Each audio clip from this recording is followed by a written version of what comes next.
Ինչ պահանջով եք այս պահին կառավարության։ Ես Անահիտա Թոմասյանս եմ, Արտունու շրջան գյուղ Թաղավարտից։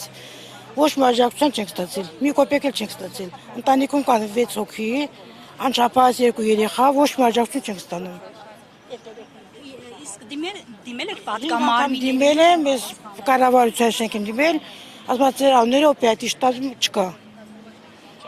Պատասխանը հետ է։ Ես Մալացիա եմ ապրում, Մալացիա եմ գնացել, ասում են գնաց ձեր ղեկավարությունից պահանջի, ձեր տվյալները չկա օպերատիվ շտաբում։ Մենք ինչ անենք։ Դե տենց է։ Այ փաստորեն զրկված եք փաստացի աջակցության ծրագրից, ֆինանսական։ Ոչ 100,000-ը, ոչ 40 պլյուս 10-ը, ոչ մի բան չենք ստանում։ Ինչպես եք կարողանում հոգալ, հա։ Ինչ անենք, օգնում են, բարեկամները աշխատում են մարդիկ, մի կերպ։ 2 անչափահասա երեխա կա տանը։ Իսկ աղջկաս ընտանիքում, ամուսինը 3 երեխաներ է ստանում, աղջկաս չի ստացում։ Էլա մերժում է, այդ մարդ չկա։